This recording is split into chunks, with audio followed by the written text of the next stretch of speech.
All right, welcome everyone to the Web3 Webinar once again. The topic for today is the Metaverse. So we're going to be doing a deep dive into the Metaverse, and then we're going to talk about the opportunities and how a team or an individual could get involved. Before I start, a little bit about us and about myself. So we are a technology company that has a design-first approach, and we help startups and enterprise firms build cool solutions using a various stack of technologies. We work in Web3, fintech, as well as health tech. And a little bit about myself. I'm a technology researcher and a Web3 specialist. I help people work with emerging tech in reshaping their business goals. And I'm going to have my contact information available on the very last slide of this deck today. So I'm going to jump right into it. Let's define the metaverse first. The metaverse, as described by several resources on the internet, is the sum of all shared, persistent, and virtual spaces. It is the totality of all the digital and virtual worlds, as well as digital assets and the data on the entire internet. So I'm just going to unpack that for a second. What they mean when they say the sum of all shared, persistent, and virtual spaces is not only everything that exists in the internet, but also everything that exists within games. There's a lot of games which are persistent. There's games such as World of Warcraft, where you as a player engage, and then you can log off, go to sleep, go to work, do whatever you're doing, and then you can come back. But the game's still been running the whole time. You were just not in it. So it's a persistent virtual space where there's actual things going on within that game. So when we say the metaverse, we mean the sum of all such spaces and all such activities going on in the digital world. A theme that we're going to really spend some time on today is how the digital world is kind of merging with our physical world. So it's going to include, so the definition is going to keep changing as well, because the space is changing really fast. So as the space evolves, the definitions are going to keep evolving. But for today, and we're in September 2022, defining the metaverse means the sum of all shared persistent virtual spaces. So everything on the internet, all the digital assets and all the data across the internet, and all other digital spaces that may or may not be connected. So merging the digital with the physical, I'm going to talk about platform shifts. The second point on this slide is the metaverse platform shift. So it's more of a AR, VR platform shift, but I'll get into that in a second. The metaverse will enrich the physical world around us by filling it with information and making use cases available at our fingertips.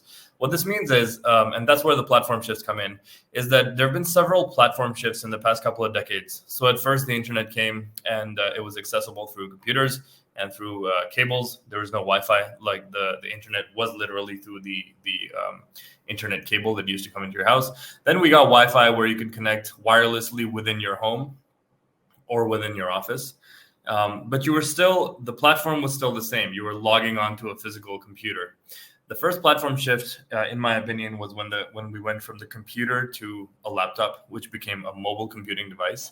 Then we went from the laptop to your phone, which was truly mobile. You could kind of take it everywhere. The iPhone really played a big part in this. So did BlackBerry historically. And that was the next platform shift. The next platform shift was kind of going from your phone to voice commands. And then there was a simultaneous platform shift where they went from phones to fitness trackers and smartwatches onto your wrists. I think the next platform shift, which the metaverse is going to enable, is more a AR, VR platform shift, where the way you interact with the digital world is not through an intermediary that you have to hold physically anymore. It's actually going to be embedded in your actual physical environment. It's going to be a virtual space that's overlaid on your physical environment in some cases, and this will be accessible through your headset, sometimes even through your phone. There's still early versions of virtual assets which you can see through your phone. Like if you pull up Snapchat or other such applications, you can see like little characters walking around your floor. So that's going to become, it's kind of going to go from your mobile device or your laptop into your physical world, where you can interact with it. You can leave stuff in your house that's virtually that's not there in the real world, but it's virtually present persistently. So I could take like a physical or a digital wallet of mine and put it like at the edge of my dining table, for example. And then I could turn my headset off and there's nothing there. And then when I come back the next day and I turn my headset on, it's still going to be there. So it persistently exists in that physical space virtually. So that's the metaverse platform shift. I'm going to keep coming back to this example.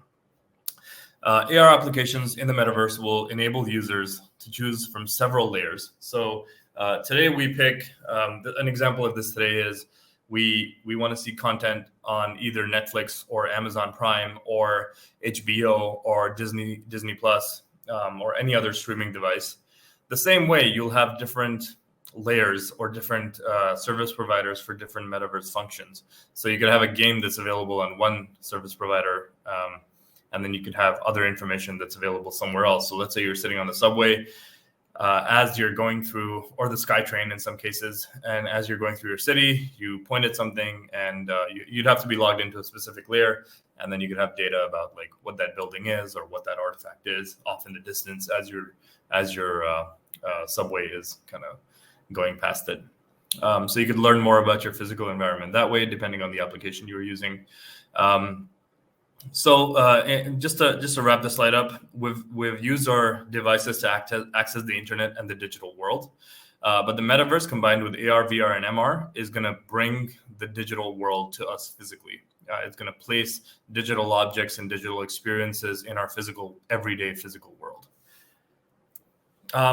So we'll be interacting with the information layer through AR, VR, haptic gloves, through different forms of devices, primarily through like either our headsets or a pair of glasses that we can just purchase. I know Ray-Ban and Facebook had a tie-up where you can already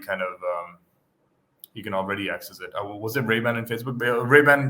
Yeah, it was Ray-Ban and Facebook. So you can actually already access various virtual functions through your Ray-Bans. It has a camera built in, and then it's kind of feeding you information on the screen of your lens as you wear your sunglasses. So you'll be able to experience the internet all around you, and this will include the digital and virtual worlds and the data within those worlds. So you might be able to compute, you might be able to just pull up your computer, or instead of turning on your computer, just turn it on in the headset, and you can project the screen on a wall or something. But in reality, it'll just be in your headset. Like the second you take your headset off, it'll be gone. So that's what I mean by merging the digital with the physical. A few characteristics. These are, again, it's an evolving space, and it's going to evolve for the next decade. So we're right at the beginning. So the characteristics are sure to evolve as well. The worlds and digital assets in the metaverse are live and constantly available. In other words, they are perpetually available. They're constantly alive. They're on whether you're in them or not. So they're persistent, if you will. Just because you log out doesn't mean the world ends, doesn't mean the experience ends, doesn't mean that the virtual object disappears. It's still sitting there. Interoperability is a big one, where there's going to be a lot of interoperable features between different layers, between different applications, just to make the experience of the metaverse more user-friendly, and to allow people to access experiences and features on other platforms and other programs rather than the one they're logged in through.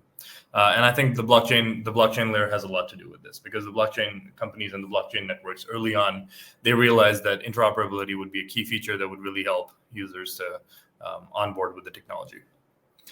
The metaverse will also be able to hold experiences and content at a scale never seen before. I think we've already had a couple of experiences of this, of examples of this, sorry. So it'll be able to host audiences of any size, meaning that the system will have enough bandwidth to offer an audience of any size, to offer an experience to an audience of any size at any given time. I believe there was a concert recently. I want to say it was Travis Scott, but I'm not sure. And it was hosted in a virtual digital space, and it was attended by millions of users. So that's already happened, and I feel like we're going to see a lot more of that going forward. The metaverse will be accessible using multiple different physical devices and ISP providers. I think that's self-explanatory. And there'll be a fully functioning economy on the metaverse. There's a post about virtual economies that I wrote a couple of years ago, which I'll share as well. I'll make it available after the slides. But there's going to be a fully functioning economy on the metaverse and on every application of the metaverse as well. So there will be interactions and overlaps between these different economies. And there will be a complex network of different platforms, applications, and digital worlds, as well as physical devices. Like right now, we're only thinking sunglasses or mobile phones or some other form of device, but in the future, there might be other innovations in headsets or maybe contact lenses or something else that comes along. We're still very early stages. So the technology stack that makes the metaverse possible, I included everything in this. So 5G and 6G networks. 6G is currently evolving. We're still rolling out 5G. Most of the world has 4G already. Access devices. So by that I mean devices that support augmented reality, virtual reality, and mixed reality viewing. So at the moment it's headsets, but in the future it could be something else, including contact lenses. A wide set of protocols and languages that are kind of like under the hood. So they're what makes the magic happen, but we don't necessarily have to see them or interact with them on the surface layer. And secure cryptocurrencies with minimal transaction fees will make it easy for people to transact with each other. By cryptocurrencies, I also mean digital currencies. So I'm using the two interchangeably, even though they're not interchangeable. Furthermore, NFTs are going to be a big part of it because ownership and digital rights are going to be controlled by NFTs. Smart contracts will play a huge role because smart contracts are going to govern the relationships and the complex business logic within the metaverse and within different user interactions in the metaverse as well. And lastly, along with digital currencies, which I mentioned in the previous slide, I just wanted to emphasize that the blockchain layer is a big one. It's what's going to make the space secure and interoperable and immutable and instantly auditable.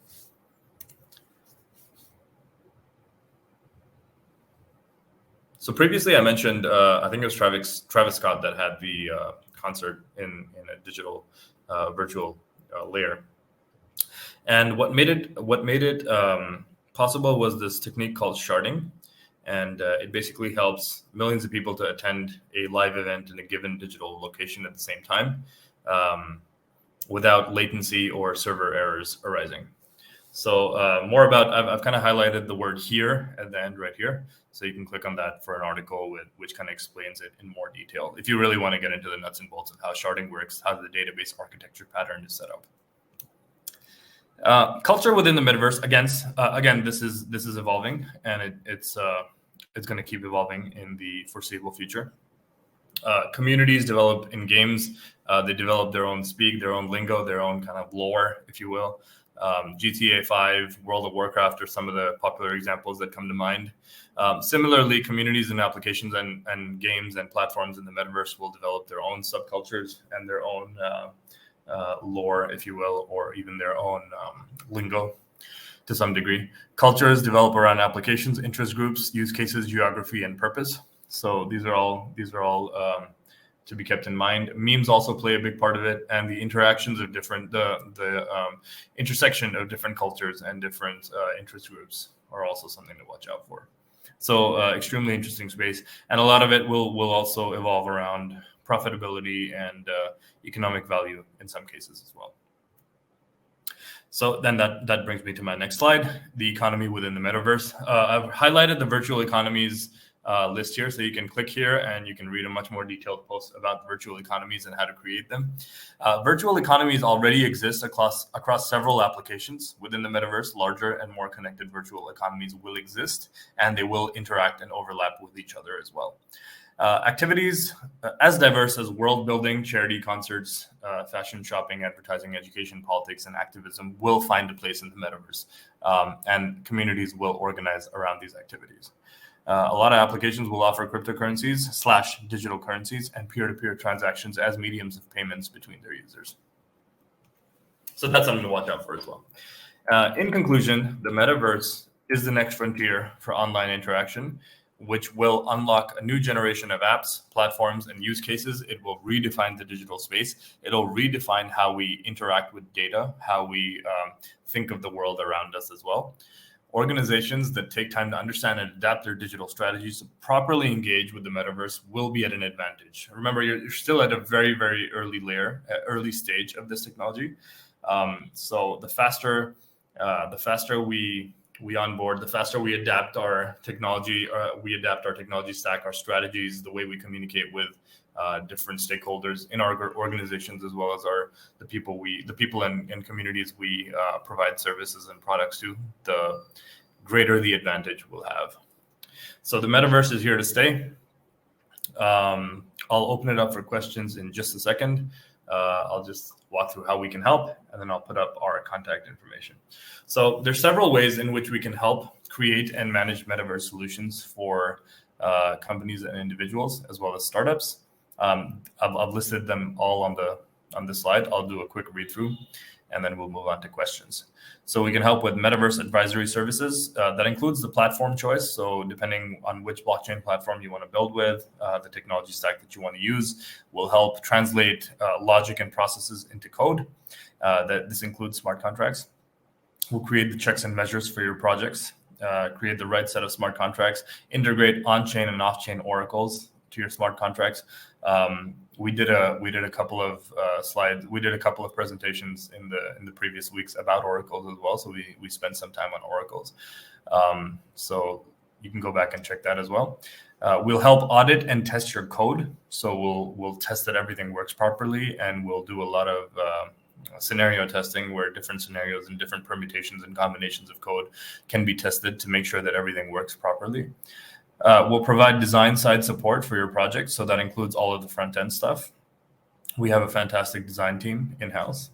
We'll help you create and launch tokens for your project if required, and we'll help launch your project live on a platform. This means a blockchain platform. This also means a platform that could host different functions such as AR, VR, MR, or different layers of transactions as well. And lastly, we'll test interoperability of your applications. There's several more, but these are the core ways in which we can help. But obviously, your solution will need customized support, which that's what we do in-house. All right, so I'll open it up to questions. Just before we get into questions, my contact details are on the bottom right of the screen. So my email address, the website of our firm.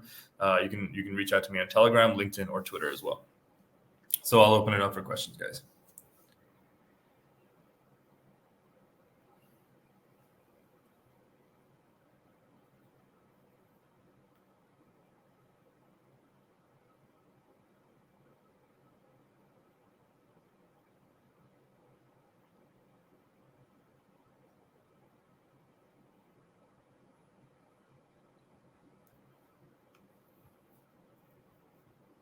So we have a question that says, is the move to the metaverse inevitable, or is it still a choice? I think it's kind of like when the internet came in the mid-90s, people asked, is the move to the internet inevitable, or is it still a choice?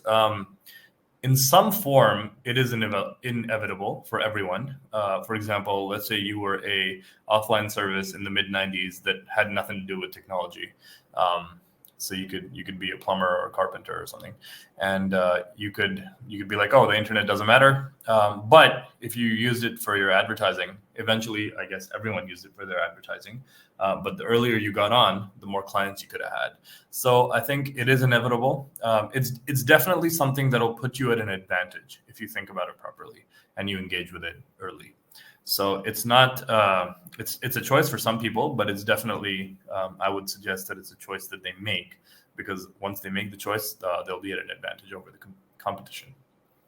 We have another question. Are there any risks and considerations before we move into the metaverse? It really depends on the scope and goal of your project. There are risks. We help de-risk it by doing a lot of testing and helping you work through some of the logic. And then there's the nature of your project. So depending on the community and depending on who you're serving or your client base, there's usually more pros than cons. But that's something that we help you think through as well.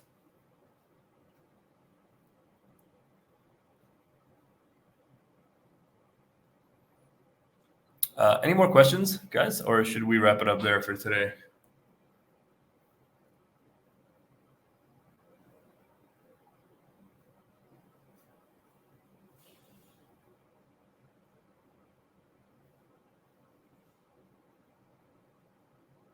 So we have another question that says, how how will the metaverse change healthcare as we know it today? I think there's healthcare solutions. Metaverse definitely overlaps with some of those solutions, but it will change healthcare in the sense that it'll make healthcare more accessible across the world. Healthcare right now is limited by geography, limited by physical borders, and limited by actually depending on where connectivity, if you will. So the metaverse, along with other technologies like Starlink, for example, better internet for people in rural communities in distant countries, it'll make the metaverse and just the trend in which we're moving forward. I think it'll make healthcare more accessible to everyone. It'll also make it possible where you could have a surgeon sitting across the ocean in another country, and they could be providing a surgery to someone live, where all their actions are being simulated sitting in their studio, if you will, and there's a live surgery going on through a robot or something of the sort. I think there's already prototypes of this happening, but I think that's a much more serious use case. I think for basic medicine and basic healthcare, as well as if you look at different health insurance and different financial products related to the subject as well, I think the metaverse is definitely going to have a big impact on the way healthcare providers service current and future clients of theirs. All right, awesome, guys. Thank you so much for attending. And I look forward to seeing you next week, same time. We're going to do a different session. And if you have any questions in the meantime, feel free to message me on Telegram, LinkedIn, Twitter, or just get in touch through email. And I look forward to chatting more there. Thank you so much.